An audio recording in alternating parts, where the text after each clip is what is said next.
Oke, Assalamualaikum warahmatullahi wabarakatuh. Bagaimana kabarnya? Semoga kalian tetap sehat. Di tengah pandemi COVID-19, kita memang harus tetap menjaga kesehatan. Ya, kemudian kita harus tetap mengikuti protokol kesehatan agar kita dan keluarga terhindar dari virus COVID-19. Baik, pada pertemuan kali ini dengan sistem pembelajaran jarak jauh, saya Ujang Arif Hardika, SPD MPD, diberikan kesempatan untuk mengampu mata pelajaran Geografi Lintas Minat untuk kelas 12, yang mana pada pertemuan pertama kali ini ya, kita akan membahas mengenai bab 1, yaitu mengenai konsep wilayah dan tata ruang. Oke, sebelum masuk ke materi, saya ingin mencoba menggali pemahaman kalian, ya, pengetahuan kalian mengenai wilayah. Mungkin kalian sudah dengar, sudah tidak asing lagi yang namanya wilayah, terus kemudian daerah. Nah, itu nanti ada bedanya atau tidak? Kita akan pelajari di sini. Oke, ini yang sebelah kiri, ini contoh ya wilayah NKRI, Negara Kesatuan Republik Indonesia, dengan segala karakteristik, baik itu karakteristik fisik ataupun karakteristik non fisiknya.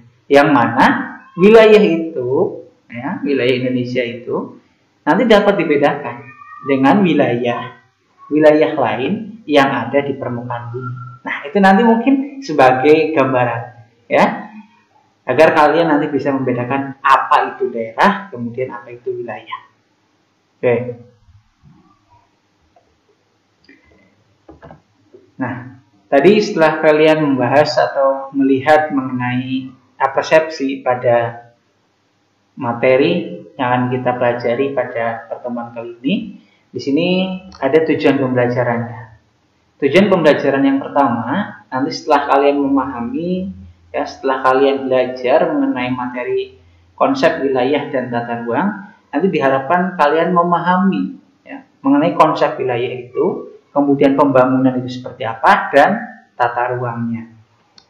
Kemudian yang kedua, menjelaskan pembagian wilayah di Indonesia melalui peta dan citra penginderaan jauh. Nah, nanti sesekali kita memanfaatkan peta ataupun kita nanti pergi ke lab komputer, gitu ya, atau bisa kalian dengan menggunakan HP Android kalian di rumah masing-masing, kita mengakses Google Map ataupun Google Earth, gitu ya. Yang ketiga, tujuannya adalah nanti diharapkan kalian juga bisa menjelaskan mengenai konsep wilayah, pembangunan, dan tata ruang. Yang selanjutnya, memahami konsep pembangunan dan pertumbuhan wilayah. Memahami perencanaan tata ruang nasional, provinsi, kabupaten atau kota, atau yang sering dikenal dengan istilah RT-RWN, RT-RWP, dan RT-RWK. Yang selanjutnya, tujuan pembelajaran kali ini menjelaskan permasalahan dalam penerapan tata ruang wilayah. Oke, ini map konsepnya. Gambaran mengenai materi apa yang akan kita pelajari pada bab 1 mengenai wilayah dan tata ruang.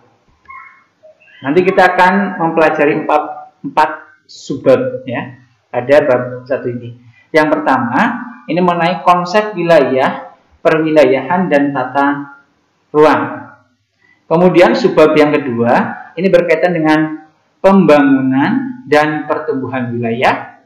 Kemudian yang ketiga, perencanaan tata ruang wilayah nasional, provinsi, dan kabupaten. Kemudian subbab yang keempat, mengenai permasalahan dalam penerapan tata ruang wilayah. Oke. Sebab yang pertama mengenai konsep wilayah, perwilayahan dan tata ruang. Nanti yang akan kita pelajari yang pertama konsep wilayah. Apa itu wilayah? Definisi wilayah gitu ya. Berdasarkan undang-undang ataupun pendapat dari para ahli. Kemudian yang selanjutnya nanti kita akan mempelajari mengenai konsep perwilayahan. Nah, apa itu bedanya? Tadi udah ada wilayah, kok sekarang yang kedua ada perwilayahan. Nah, nanti kita akan bahas di situ. Kemudian yang ketiga mengenai konsep tata ruangnya. Oke, di subbab yang kedua nanti akan kita pelajari yang pertama adalah pembangunan. Apa itu pembangunan? Gitu ya. Kemudian yang kedua pertumbuhan wilayah. Yang ketiga pusat pertumbuhan di Indonesia. Nanti ada teorinya, teori pusat pertumbuhan, kemudian pusat-pusat pertumbuhan yang ada di Indonesia, dari Indonesia bagian barat sampai dengan Indonesia bagian timur, itu mana saja, kemudian faktor apa ya yang menyebabkan wilayah tersebut menjadi pusat-pusat pertumbuhan di wilayah Indonesia. Itu nanti yang akan kita bahas di poin ketiga pada subbab kedua. Oke, pada subbab yang ketiga nanti kita akan berbicara, membahas, menganalisis mengenai rencana wilayah atau perencanaan wilayah.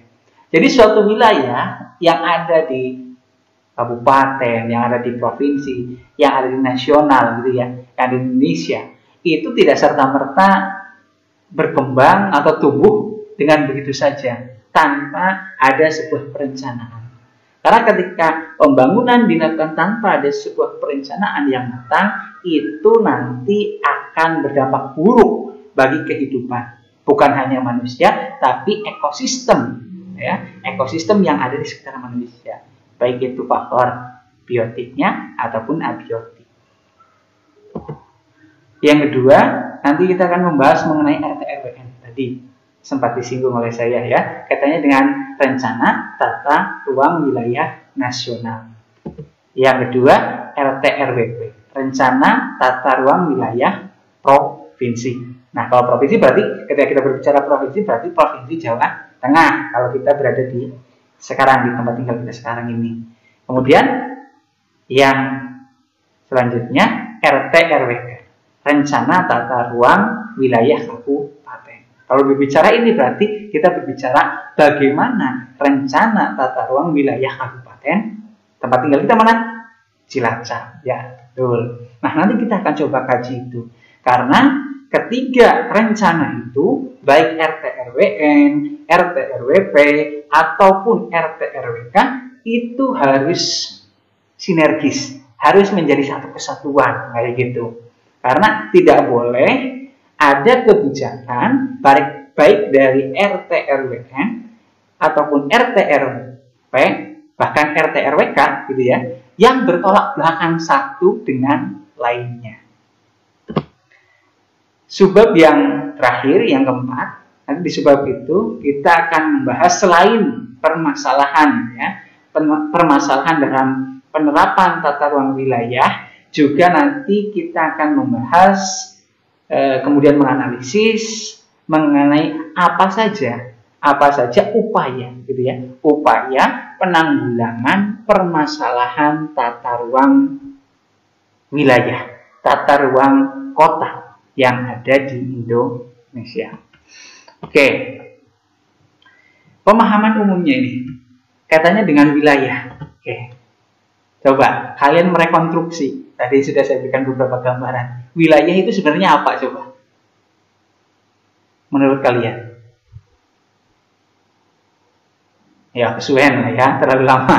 Oke, wilayah itu menurut Bintarto dan Hadi Suwarno ya, 1982, dia mengatakan bahwa secara umum itu wilayah itu dapat diartikan sebagai permukaan bumi yang dapat dibedakan dalam hal-hal tertentu dari daerah sekitarnya. Jadi secara tidak langsung Bintarto dan Hadi Suwarno itu mengatakan bahwa wilayah itu memiliki kekhasan gitu ya, memiliki karakteristik sendiri gitu, sehingga dia itu dapat dibedakan dengan wilayah yang ada di sekitarnya. Contohnya wilayah Indonesia NKRI, kan itu dapat dibedakan karakteristiknya gimana. NKRI wilayah Indonesia itu sebagai wilayah dengan iklim tropis, wilayah kepulauan kayak gitu, berada pada lintang 0 derajat, baik itu LU ataupun LS, dengan garis astronomis juga yang khas kayak gitu, yang tidak dapat atau berbeda gitu ya dengan wilayah lain yang ada di permukaan bumi. Sedangkan menurut Undang-Undang Nomor 26 Tahun 2007 tentang penataan ruang, wilayah ini didefinisikan sebagai ruang yang merupakan kesatuan geografis serta segenap unsur terkait dengan batas dan sistemnya ditentukan berdasarkan aspek administratif dan atau aspek fungsional. Jadi bisa berdasarkan aspek administrasinya gitu ya. Administrasi itu misal wilayah kabupaten, wilayah kota, wilayah kecamatan, itu juga administratif itu namanya gitu ya. Nah, kemudian bisa juga berdasarkan aspek fungsionalnya. Aspek fungsional itu apa? Aspek kegunaan. Aspek kegunaan suatu wilayah terhadap wilayah lain yang ada di sekitarnya. Apakah dia sebagai wilayah fungsional kota, ataukah dia sebagai wilayah fungsional desa? Kayak gitu. Oke. Dengan mengacu pada pengertian di atas, ya, adapun contoh penggunaan wilayah, yakni wilayah Indonesia bagian timur, itu dilihat dari aspek geografisnya, wilayah Indonesia bagian timur. Kemudian ketika kita lihat dari fungsionalnya, itu adalah wilayah pesisir. Kemudian wilayah dilihat dari segi administrasinya atau sudut pandang administrasi, misal ada provinsi, kabupaten, kota. Gitu. Nah, wilayah berdasarkan fungsinya tadi sempat saya sampaikan, itu ada kota, kemudian wilayah fungsional desa sebagai hinterland, gitu ya, pendukung dari kota itu untuk memenuhi segala kebutuhan dari segi apa? Barang mentahnya atau dari segi aspek pertaniannya. Oke, ini daerah sekarang. Ya, tadi kan bingung antara wilayah dan daerah. Bedanya apa? Nah, ini dia. Daerah di sini didefinisikan sebagai ruang yang merupakan kesatuan geografis beserta segenap unsur terkait padanya dengan batas dan sistemnya ditentukan berdasarkan aspek administrasi. Contoh adalah daerah-daerah otonom seperti yang dimaksud oleh Undang-Undang Nomor 22 Tahun 1999 yang telah direvisi menjadi Undang-Undang Nomor 32 Tahun 2004 gitu ya, tentang pemerintah daerah. Itu terdiri dari daerah provinsi, daerah kabupaten, kemudian daerah kota. Menurut Undang-Undang Nomor 32 Tahun 2004, daerah otonom selanjutnya disebut sebagai suatu kesatuan masyarakat hukum, gitu ya, yang mempunyai batas-batas wilayah yang berwenang mengatur, mengurus urusan pemerintahan dan kepentingan masyarakat setempat menurut prakarsa sendiri, berdasarkan aspirasi masyarakat dalam sistem negara kesatuan Republik Indonesia atau NKRI. Nah, jadi di sini sudah mulai paham belum? Katanya dengan wilayah dan daerah. Jadi konteksnya, kalau wilayah itu cakupannya bisa lebih luas ketimbang daerah. Kayak gitu ya. Kalau wilayah itu cakupannya bisa lebih luas ketimbang daerah. Karena kalau wilayah itu tadi bisa dia mendasarkan pada aspek kesamaan fisik, bisa berdasarkan aspek administratif, kayak gitu, batas wilayah. Tetapi kalau daerah, kecenderungan penekanannya adalah pada batas administrasinya.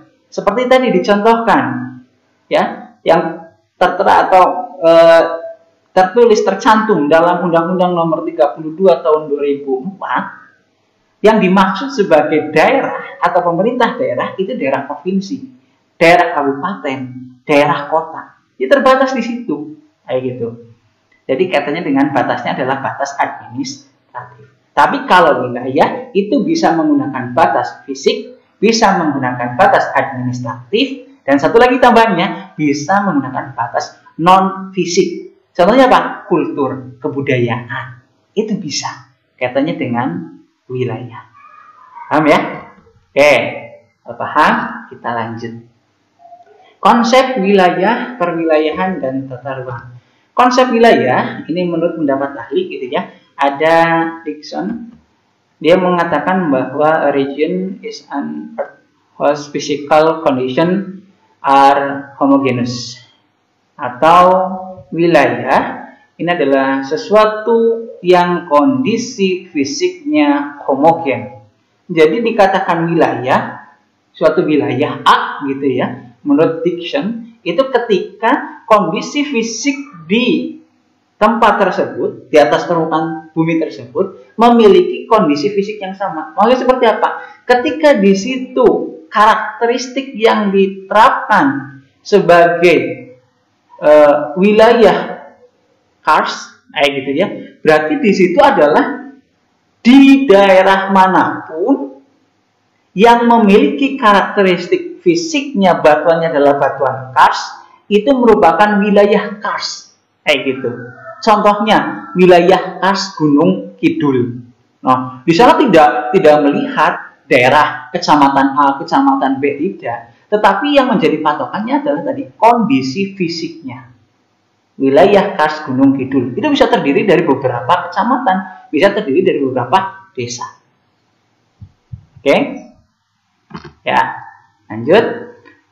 Menurut Hertzson mengatakan bahwa wilayah ini merupakan kompleks, ya, kompleks tanah, air, udara, tumbuhan, hewan, dan manusia dengan hubungan khusus sebagai kebersamaan yang kelangsungannya mempunyai karakter khusus di permukaan bumi.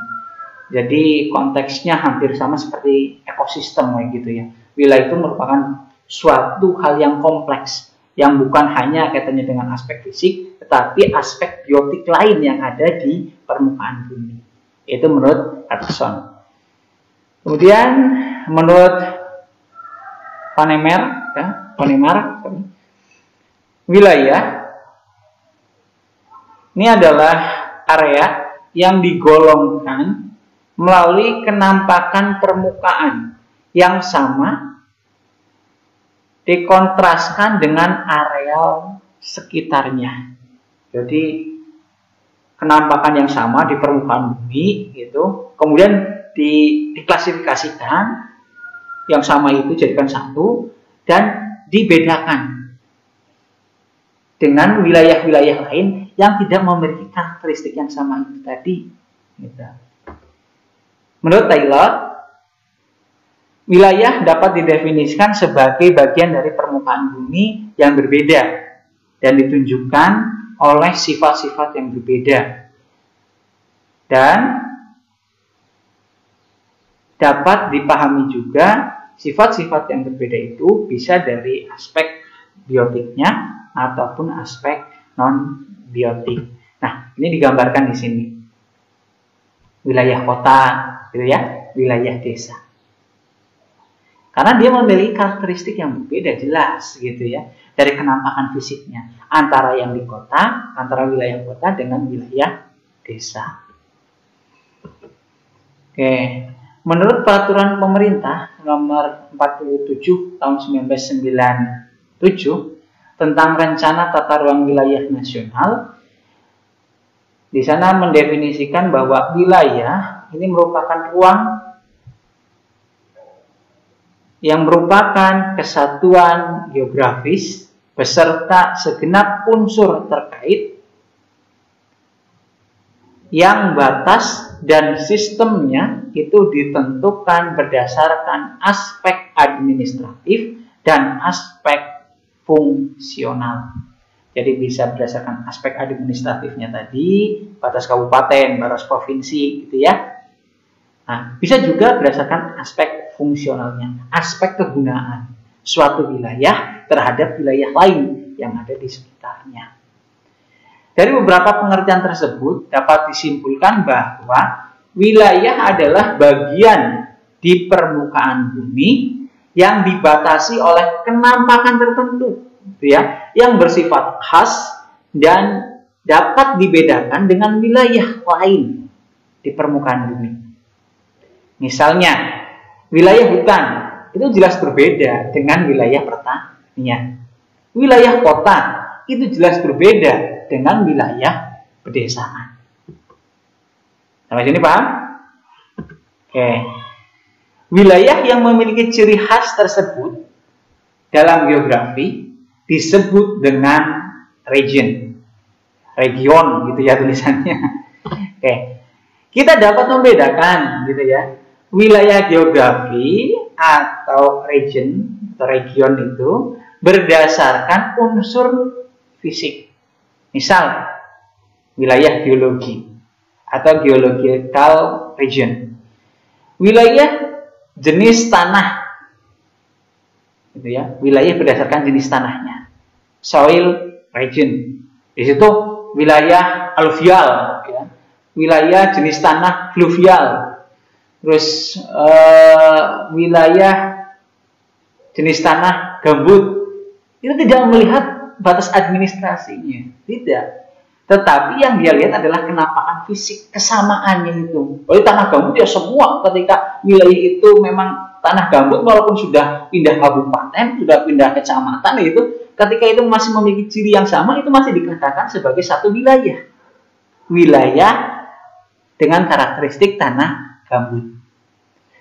Wilayah iklim atau climatic region dan wilayah vegetasi atau vegetation region. Tadi dicontohkan kebun akan jelas berbeda dengan hutan karena itu. Kita pun dapat membedakan wilayah berdasarkan unsur sosial budaya. Nah, ini yang dikatakan oleh saya tadi, aspek non fisik, gitu ya. Selain ada aspek fisik, ada aspek non fisik. Unsur sosial budaya, seperti wilayah bahasa atau linguistic region, wilayah ekonomi atau economical region, wilayah sejarah historical region, dan wilayah politik atau political region, seperti halnya batas-batas negara di dunia, kayak gitu. Dan ini khususnya untuk wilayah politik atau political region, ini biasanya disusun atau dibentuk, dibuat gitu ya. Ini ketika pada saat pemilu kayak gitu ya. Jadi tidak melihat batas desa, tidak melihat kecamatan ataupun kabupaten gitu ya, tidak melihat batas administrasinya. Tetapi dukungan gitu ya, dukungan terhadap partai A ataupun dukungan terhadap orang A itu sampai mana? Nah, itu yang dipetakan, itu yang didelineasi, itu yang dibatasi sebagai wilayah politik partai A, wilayah politik partai B. Contohnya seperti itu. Oke, konsep wilayah.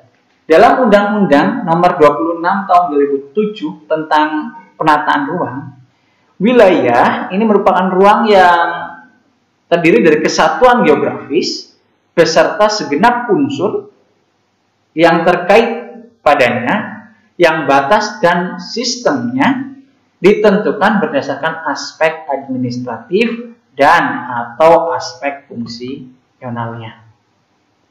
Rustiadi et al. Ya, dan kawan-kawan 2006 mendefinisikan wilayah itu sebagai unit geografis dengan batas-batas spesifik tertentu di mana komponen-komponen wilayah tersebut satu sama lain saling berinteraksi secara fungsional. Ini menurut Rustiadi dan kawan-kawan gitu ya. Oke, unsur wilayah sekarang. Yang pertama yang harus ada, ini adalah daerah geografis yang mempunyai ciri-ciri dan luas tertentu. Itu unsur wilayah yang pertama. Unsur wilayah yang kedua, dia dapat dibedakan dengan daerah lainnya.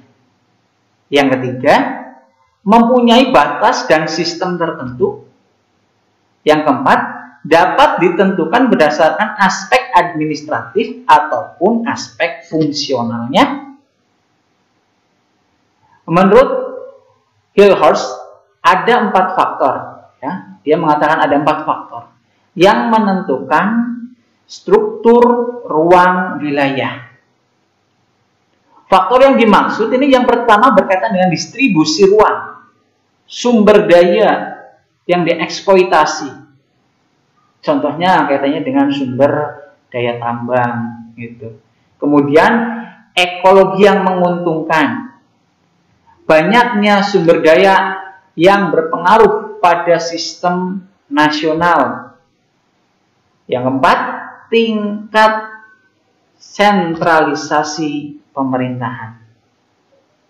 Ini 4 faktor ya, yang menentukan struktur ruang wilayah menurut Hilhorst. Kita masuk pada jenis-jenis wilayah. Suatu wilayah ini merupakan kesatuan ekosistem yang terdiri atas komponen biotik, ya, manusia, hewan, dan tumbuhan, dan komponen abiotik, yaitu air, udara, tanah. Interaksi antara komponen tersebut akan menyebabkan terjadinya perbedaan antara wilayah yang satu dengan wilayah yang lain. Dan itu nanti akan menghasilkan apa? Menghasilkan keunggulan komparatif. Ya, akan menghasilkan keunggulan komparatif yang menjadi modal suatu wilayah untuk memiliki fungsi fungsional. Berdasarkan ciri-ciri umum wilayah, itu dapat dibedakan. Yang pertama, wilayah homogen. Berdasarkan ciri umumnya ya, wilayah itu dapat dibedakan. Yang pertama itu wilayah homogen. Wilayah homogen ini merupakan wilayah yang memiliki satu parameter dengan sifat atau ciri yang hampir sama. Misalnya, wilayah yang memiliki kesamaan di sektor ekonomi seperti daerah yang memiliki tingkat produksi dan konsumsi yang sama. Itu dari segi aspek non-fisik. Dari segi aspek fisik, ya ketika di situ kita berbicara wilayah karst tadi, wilayah pesisir, otomatis di situ memiliki homogenitas, memiliki kesamaan ciri dari aspek fisiknya. Yang kedua, ini wilayah nodal. Wilayah nodal merupakan wilayah yang secara fungsional memiliki sifat saling ketergantungan antara daerah pusat dan daerah di sekitarnya. Besarnya ketergantungan antar pusat dan daerah itu dapat dilihat dari faktor produksi, penduduk, barang, jasa, maupun perhubungan ya, di antara keduanya. Contohnya apa? Contohnya wilayah nodal adalah kota. Gitu. Kemudian dia berinteraksi atau mempengaruhi terhadap wilayah di sekitarnya, hinterlandnya, yaitu apa? Desa. Yang ketiga, wilayah perencanaan merupakan kesatuan-kesatuan keputusan ekonomi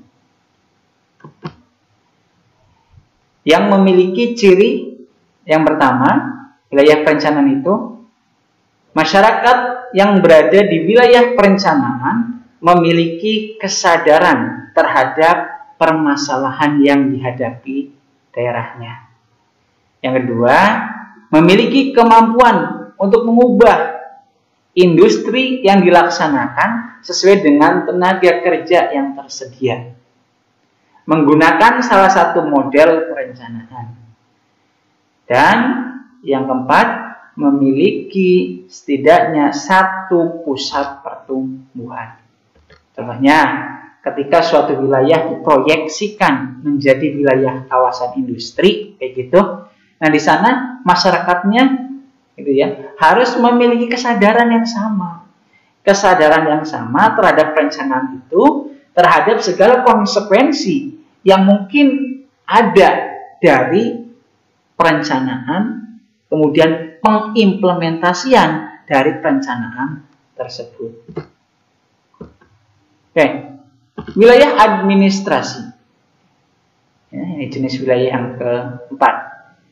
Wilayah administrasi ini merupakan wilayah yang mendasarkan pada kepentingan administrasi pemerintahan dengan batas yang telah ditentukan. Misalnya, kaitannya dengan wilayah administrasi. Itu adalah wilayah administrasi kabupaten, kecamatan, desa, RW, RT, ya. Itu contoh wilayah administrasi. Ya. Oke. Berdasarkan konsep wilayah itu, dalam ilmu geografi, wilayah dapat dibedakan menjadi dua macam. Ini dari konsep atau dari sudut pandang geografi gitu ya. Wilayah itu dapat dibedakan menjadi dua macam.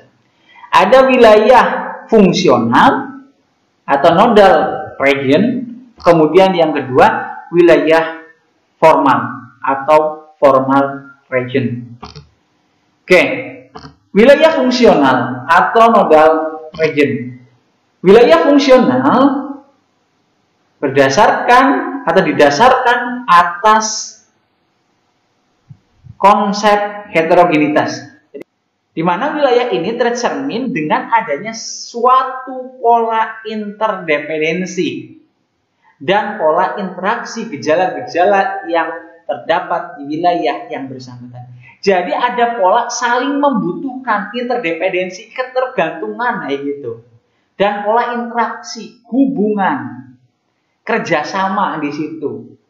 Karena tadi saling membutuhkan, akhirnya ada interaksi, ada gejala interaksi gitu. Untuk saling bekerja sama. Misalnya ada interdependensi dan interaksi antara industri dan tenaga kerja di wilayah itu. Adanya pabrik di suatu tempat akan mengakibatkan terjadinya apa? Terjadinya arus pekerja di pagi hari yang berangkat dari tempat tinggalnya gitu ya, menuju ke lokasi industri. Dan pada sore hari akan terjadi arus pekerja yang pulang, gitu ya, yang pulang menuju rumahnya masing-masing. Terus seperti itu setiap harinya. Nah,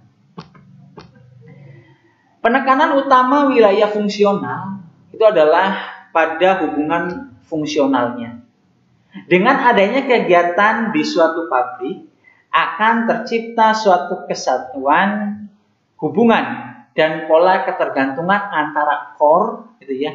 Dalam hal ini berarti pabriknya sebagai inti dari pergerakan itu tadi, interaksi, interdependensinya dengan daerah sekitarnya yang berisi orang-orang yang beraktivitas di daerah core atau inti atau pabriknya itu tadi. Oke. Menurut Staubrand ya, wilayah fungsional itu disebut organic region karena di dalam wilayah tersebut terdapat hubungan yang hidup. Sementara itu, J.W. Alexander memandang wilayah fungsional ini sebagai nodal region karena dalam wilayah ini terdapat pusat aktivitas sebagai mata rantai utama sistem ini. Nah, ini contohnya di New York gitu ya, sebagai sentralnya, sebagai core-nya. Kemudian orang-orang pekerja itu biasanya bukan dari inti, dia itu, tetapi tinggal berada di daerah sekitar. Kemudian ketika pagi dia berangkat untuk bekerja, kemudian ketika sore dia pulang. Orang itu dikenal dengan istilah komuter. Makanya kalau di Indonesia itu kan ada istilah komuter lain, kereta komuter lain. Itu yang mengakomodir gitu ya, mengakomodir perpindahan orang, barang, dan jasa dari suatu wilayah ke wilayah lain dalam satu hari. Kayak gitu, secara periodik. 4 unsur penting dalam suatu region nodal. Yang pertama itu adanya arus barang, ide atau gagasan, dan manusia. Yang kedua, adanya node atau pusat yang menjadi pusat pertemuan arus secara terorganisir. Yang ketiga, adanya wilayah yang makin meluas, jadi ada pertumbuhan wilayah di sana. Yang keempat, adanya jaring-jaring rute, tempat berlangsungnya tukar-menukar, baik itu kaitannya dengan barang, ide, gagasan, ataupun manusia. Dalam hal ini sebagai penyedia jasa, kayak gitu. Slide selanjutnya, ini kaitannya dengan kesimpulan. Tadi ya, kita sudah membahas mengenai jenis wilayah. Kesimpulannya bahwa wilayah fungsional ini terkait dengan interaksi yang berlangsung. Baik interaksi yang bersifat fisik maupun non-fisik atau sosial. Interaksi fisik itu meliputi interaksi antara kota yang dikelilingi oleh daerah sekitarnya, gitu. Sedangkan interaksi sosial ini merupakan interaksi antara masyarakat yang menghasilkan perbedaan struktur masyarakat sehingga akan kita jumpai adanya pusat-pusat pemerintahan yang dikelilingi oleh daerah sekitarnya. Contohnya, wilayah fungsional ialah kota Jakarta. Ya, kota ini menjadi core, menjadi inti, gitu ya.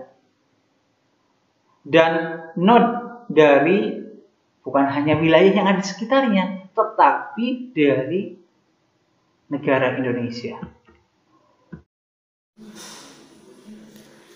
Wilayah formal atau uniform regional dalam mengkaji wilayah formal yang diutamakan adalah keseragaman yang terdapat dalam wilayah yang bersangkutan, seperti itu. Jadi homogenitasnya, kesamaan fenomenanya, baik itu fenomena fisik ataupun non fisiknya. Misal, kaitannya dengan keseragaman bentang alam pegunungan. Disebut wilayah pegunungan dan keseragaman dalam usaha bercocok tanam. Wilayah formal yang juga disebut dengan uniform region adalah suatu wilayah yang dibentuk oleh adanya kesamaan kenapakan, termasuk ke dalamnya kenapakan fisik muka bumi, iklim, vegetasi, tanah, bentuk lahan, dan penggunaan lahan. Region formal ini bersifat statis, gitu ya. Region formal itu bersifat statis. Contohnya, ini katanya dengan region formal pantai Sulawesi Tengah, ini dapat dijadikan sebagai sebuah contoh dari region formal statis. Dalam kehidupan sehari-hari, wilayah formal banyak dikaitkan dengan keseragaman pemerintahan, sehingga wilayah formal identik dengan wilayah yang dibatasi oleh administrasi pemerintahan. Berdasarkan konsep ini, maka muncul wilayah dusun, wilayah kelurahan, wilayah kecamatan, gitu ya, wilayah kabupaten, wilayah provinsi, wilayah negara. Menurut pengertian tersebut, batas wilayah formal menjadi sangat jelas, yaitu antara wilayah satu dengan wilayah lainnya dengan dibatasi oleh batas-batas administrasi pemerintahan. Bintarto dan Surastopo juga membagi wilayah berdasarkan unsur-unsur wilayah. Yang pertama, wilayah generik. Ini klasifikasi wilayah yang didasarkan atas jenisnya dan bukan fungsinya. Ini wilayah generik. Contoh, wilayah iklim, kemudian wilayah fisiografis. Itu bukan berdasarkan fungsi, tetapi berdasarkan jenis wilayah itu. Wilayah tanah gambut, berdasarkan apa? Berdasarkan jenisnya. Wilayah khusus. Ini adalah klasifikasi wilayah menurut kekhususannya, merupakan daerah tunggal dan mempunyai ciri-ciri geografis tertentu. Contoh, ciri khusus Asia Tenggara dalam hal lokasi. Ini kan karakteristiknya tersendiri, unik, kayak gitu ya. Sebagian besar wilayahnya itu berada pada iklim tropis, wilayah iklim tropis, kayak gitu. Dilihat dari aspek penduduk, adat istiadat, kemudian bahasa. Yang ketiga, wilayah statistik. Ini wilayah dalam klasifikasinya menggunakan metode statistik sebagai faktor analisis. Jadi wilayah ini didasarkan pada hitung-hitungan kayak gitu. Berdasarkan hitung-hitungan untuk menentukan kriteria atau karakteristik dari wilayah tersebut. Contohnya, gitu ya, katanya dengan klasifikasi wilayah berdasarkan kepadatan penduduk, berdasarkan usia, berdasarkan pendapatan. Itu contoh ya klasifikasi wilayah yang mendasarkan pada metode statistik sebagai faktor analisis penentu suatu wilayah tersebut. Yang keempat, wilayah seragam. Ini wilayah dibagi berdasarkan keseragaman atau kesamaan dalam kriteria tertentu. Contohnya wilayah pertanian, wilayah peternakan, gitu ya. Kemudian yang kelima, ini wilayah nodal, yaitu wilayah dalam banyak hal diatur oleh beberapa pusat kegiatan yang saling dihubungkan dengan garis lingkar. Contohnya yang termasuk dalam wilayah nodal di sini adalah Kota DKI Jakarta. Ini memiliki beberapa pusat kegiatan yang dihubungkan oleh jalur transportasi dan menjadi sentral, menjadi core, gitu ya, bagi daerah-daerah yang ada di sekitar DKI Jakarta itu. Oke. Ya, yang selanjutnya ini berkaitan dengan tugas, ya. Tugas nanti saya akan berikan dengan menggunakan link pada kolom deskripsi.